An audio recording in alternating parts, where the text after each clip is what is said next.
Hey, it's Andrew Murrell, and this is the Andrew Murrell Show. It's kind of feeling like the St. George Show.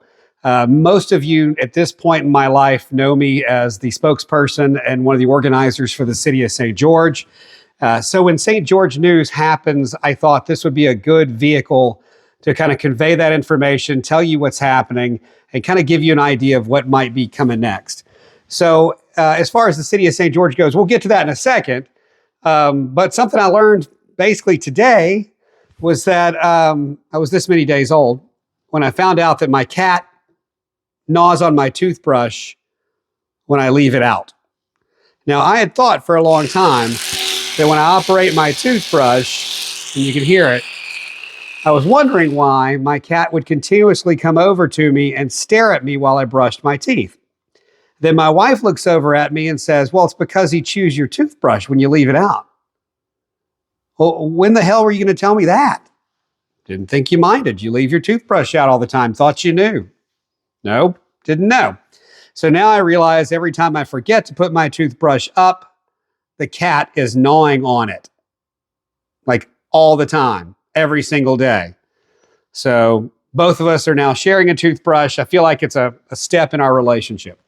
Anyway, to the St. George news. If you were under a rock, the governor today, Governor Landry in Louisiana, has officially appointed the remainder of his appointments, the interim city council for the city of St. George. So previously, he had appointed Dustin Yates, who is the chief administrative officer for the St. George Fire Department, as our interim mayor. And he appointed Todd Morris, who is, you can actually see my cats in the background. He appointed Todd Morris as the official chief of police. Todd's got a wonderful long career in law enforcement, including a lot of time at the East Baton Rouge Parish Sheriff's Office in a variety of roles. So well-equipped and well-experienced to handle the task of helping us improve law enforcement in the St. George area, which was one of those areas that we really felt like was the impetus for us to create the city in the first place. So prior to that, the mayor and the chief of police were appointed. Today, Governor Landry appointed 5 members of the interim city council. So he appointed 5 members that had some background with St. George. They had worked with St. George. He was given basically nominations. And from that list of nominations, he essentially chose 5 representatives to be the first interim city council for St. George. So I want to kind of go through some of those. Some names you've heard before. Some names will be brand new to you. And give you a little background on each of these individuals. I've had a chance to talk to all of them today. Most of them I knew before today. Obviously, if they're working with the city of St. George, I've probably seen or talked to them, hung out with them some capacity prior to today's announcement. So I'll go through the list, and I'll start with Patty Cook. So for those who don't know Patty, she has been one of the core volunteers for the St. George movement for the entire existence. Her and her husband, Trey, really drove the petition drive. They were one of the groups that ensured that our signatures were valid, that the information we gathered was valid, and that everything we did would comply with the process that we had to comply with to get on the ballot in the first place. For example, they stored 17,000 of your signatures in their home for a long period of time. And so wonderful people. She's a retired educator.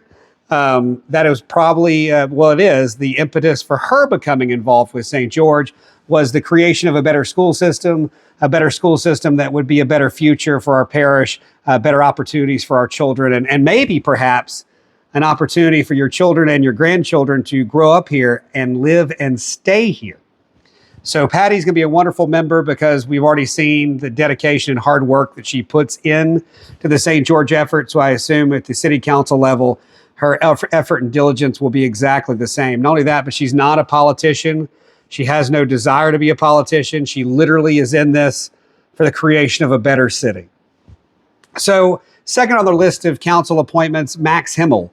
Himmel's Architectural Door, wonderful local business that's been here for a long time. It's also a business that's grown outside of here. It has several other locations.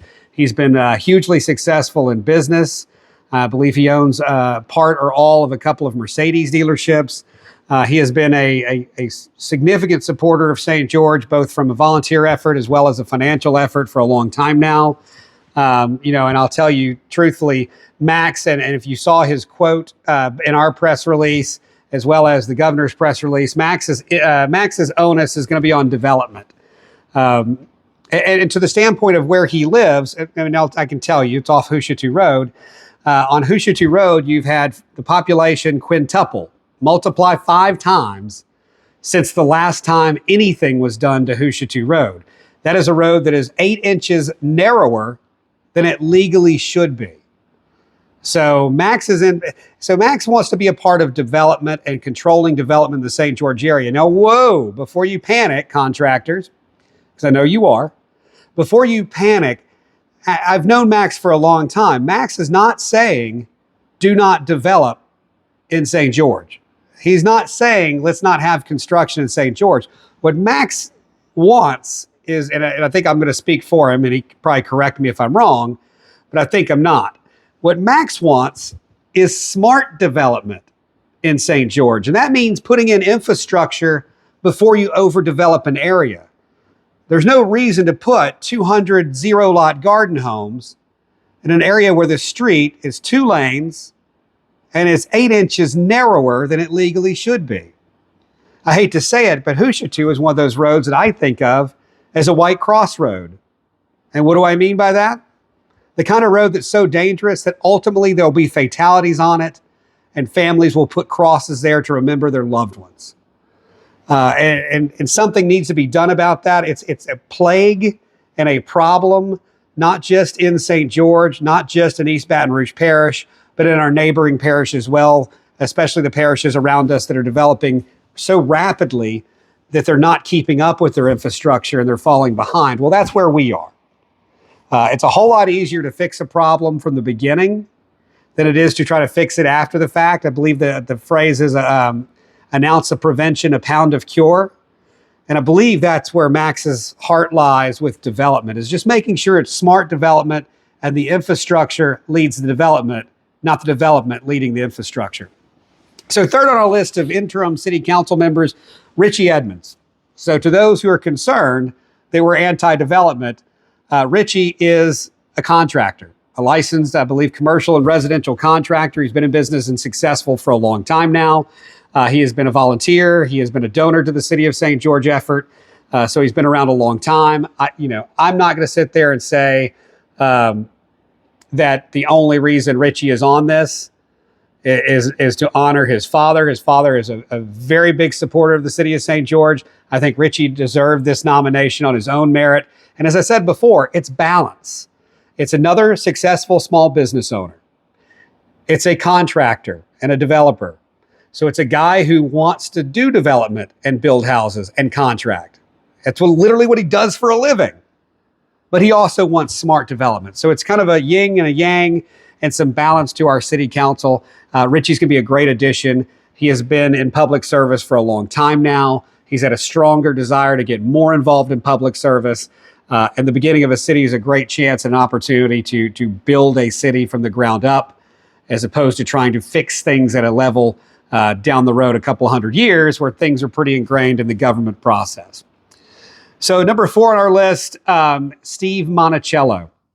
Steve Monticello is one that his background, he's a retired DEA criminal investigator. So this is a gentleman that's had a very serious job and very serious jobs for a very long time. He's a very nice guy, but don't get confused. This is a man who knows how to do the work and put in the work at a government level to prove cases, to make sure criminals are put away when they're caught. So from the standpoint of public safety, Steve is going to be a valuable resource, someone we can lean on and talk with, along with our Chief of Police, Todd Morris, that we can find answers to the crime problem, put things in place so we can reduce crime, eliminate crime, discourage crime. He's a great resource for that, as well as an ardent supporter of St. George. So he's a resident. He's got a family here. He's got children. He's got a grandchild. He wants to be here. He wants his family here. He'd like his grandchild to grow up here. So again, back to that family aspect of one of the big reasons behind creating St. George, that sense of family. Steve is going to really fit to the T. And finally, last, not least, Ryan Heck. So Ryan has been a Metro Council member for East Baton Rouge Parish. So he's been a part of the dysfunction. He's been part of trying to solve problems. He also has been a very, very successful business person in his lifetime. He sold a concrete company. He's been involved in several business ventures. He invests in local startups in the area. So kind of the economic development engine for the parish is going to be supporting our small businesses, helping them grow and develop. We want to do that in St. George. Our example, one of our city examples, Sandy Springs, Georgia. If you go look at how Sandy Springs is doing now, since their incorporation in Fulton County a couple of decades ago at this point, they house a Fortune 500 company. That's how well they're doing. And we would like to follow that same path. We'd like that Fortune 500 company to be grown and developed here in the city of St. George. So Ryan being on the board is going to bring a wealth of business experience. He also brings a wealth of civic knowledge, having served in a government capacity before. He's well aware of the problems of East Baton Rouge Parish, and he's more than happy to offer solutions to those problems that he's already seen, so we can prevent these problems from occurring in St. George in the future. So 5 extremely diverse backgrounds. We have small business owners. We have former civic leaders. We've got criminal investigators. We've got school teachers. So a wide variety of backgrounds, income levels, and experience that are going to help St. George really put the first bricks in, put in the slab, build the foundation, put the plumbing in. I mean, that's what we're doing, right? It's akin to building a house, and you got to start at the ground floor and you work your way up. And this interim council will be tasked with a Herculean job, and that is to create your ordinances, your processes, maybe a home rule charter, maybe a change in our form of government altogether, the leadership structure and how it moves forward. This is going to be the body of people that will be tasked with listening to the agenda items, making their comments, asking the questions, and ultimately voting for what will or will not be the beginning of the city of St. George. Now, before you see this list and you go, now I don't have any place or any role in the city of St. George, that's not really correct. All of these items must go on an agenda. They must be introduced to you, the public. You have a chance to review them, email your questions, call with your questions, and ultimately give your comments before these items are voted on. In addition, part of the law for the creation of a city requires us to create a master plan, and that master plan must have your input. So as I've said numerous times, with the city of St. George, whether you love us or you hate us or you're indifferent, you now have a historic opportunity, and that's to come together and bring us your problems, and more importantly, bring us your solutions to those problems. You may say something that we've agreed with and we can move forward on. You may say something we've never thought about or heard of before. You may have the key piece of research that helps us create a solution we weren't aware we needed, but you get to be a part of that process. So I know there's some acrimony, there's some hurt feelings and some divisiveness anytime an issue lasts and lingers as long as our issue has, in this case, over 13 years. We had a bitter campaign. We had an election. Then we've had a pretty horrible lawsuit for over 4 years since the election. And those days are now past us. We as a city are moving forward, which is indicative of we now have a mayor, a chief of police, a city council. We now have the ability to move forward and get these officers sworn in, start having public meetings, and start creating that infrastructure. So if you want to come and be divisive still, if you want to yell and scream and distract, I guess in some degree you'll be able to do that. But I would urge you, and I would ask you to think about the future. This issue is done. We're not going back. We're not relitigating this case, as Mayor Yates said the other day. We're moving forward with the city of St. George business. And we would like you to be a part of it. And by a part of it, I mean a constructive part of helping us build this city brick by brick, ordinance by ordinance, process by process. Tell us the problems, offer us the solutions, and be a part of the solution. You have one time in your life, I mean, I don't know if there'll be another opportunity or not, but I'll go ahead and assume that this is a rarity. It's the largest incorporation effort in the state of Louisiana's history. You have one opportunity maybe in your lifetime to build a city from scratch. So when you see Orange County go bankrupt, and you see Detroit go bankrupt, and you see in the state of Louisiana a dozen cities getting taken over to be run by the state because they're broke. All of these issues occurred because of flawed processes, flawed management, and a failure and refusal to change things before it got to the point of bankruptcy. So you have a chance with the city of St. George to do something different. And we can do it different from the beginning. And I promise, we will be different. We will be unlike any other city with our governance model in the state of Louisiana. I promise. And again, you get to be a part of that process. And not only that, you get to vote in our elections. We're accountable to you. So at some point, the governor will set the election for the first elected mayor and city council for the city of St. George. You will have an opportunity to run for those offices. You'll have an opportunity to vote in that election. And you'll have an opportunity to serve your community and be accountable to your community. And not only that, even if you don't, you just vote and you just show up and you just make your comments and offer your solutions, you're going to finally have an entire city government accountable to you. Your tax dollars are finally accountable to you. Our successes and our failures will be accountable to you. And I want you to hold us accountable. I want you to question us. I want you to be a part of that process. So today, historic day. If you did not think we were done and you thought there was something left in the St. George process before we could move forward, those doubts have been removed. There's now a mayor, chief of police, and city council for the city of St. George. And more to that point, there's actually another body that will be a part of the St. George creation process, and that's the St. George Transition District. I've mentioned it a couple of times before, but I'd be remiss if I did not mention it today, because the appointment of the city council is triggering the appointments, in some cases reappointments, of members of the St. George Transition District. The St. George Transition District was a legislatively created body. It has really a couple of different purposes. Number one is the 2% sales tax that we've told you all along would be the source of revenue and funding for the city of St. George, is collected by East Baton Rouge Parish originally, until the Supreme Court determined we were incorporated.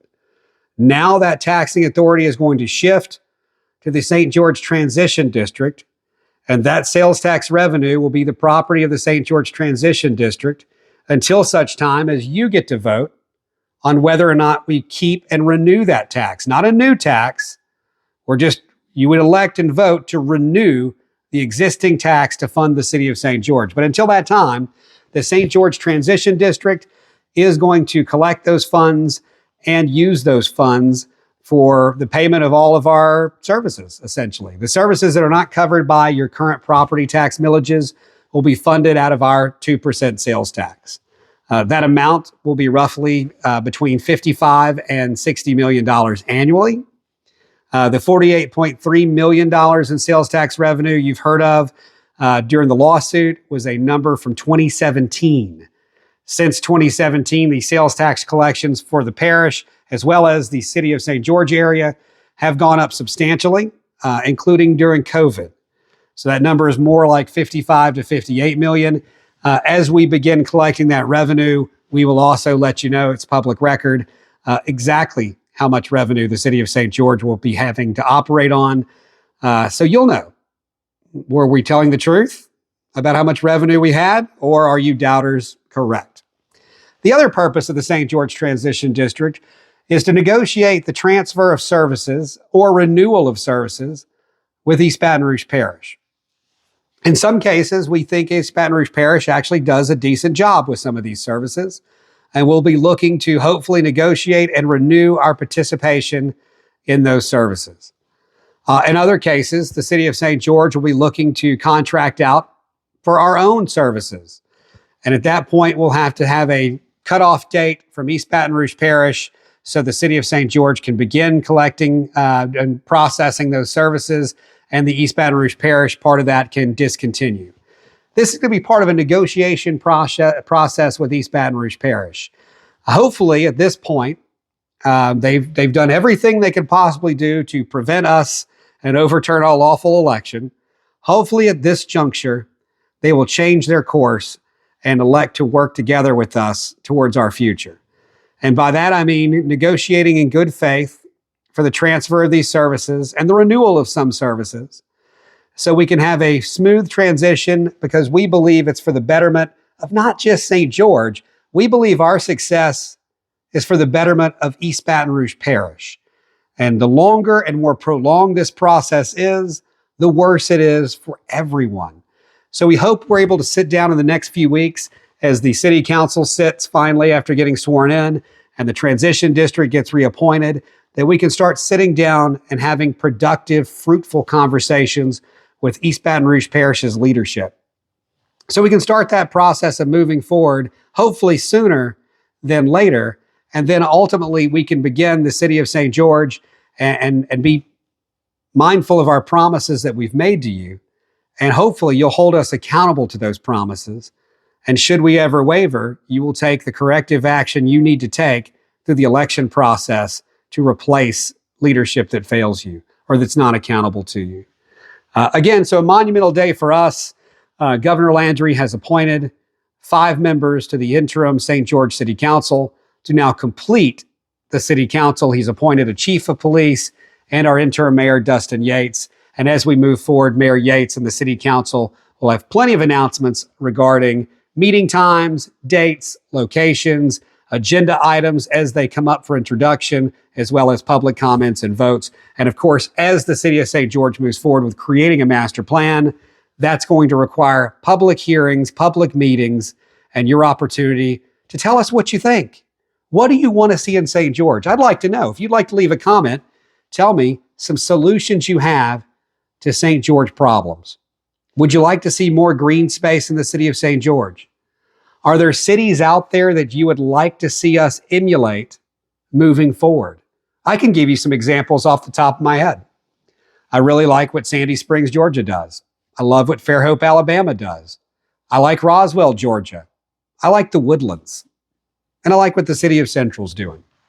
So we want to look and model ourselves after the best available cities, the cities that are doing it in a modern way, that are doing it what we believe is the best way forward for its citizens.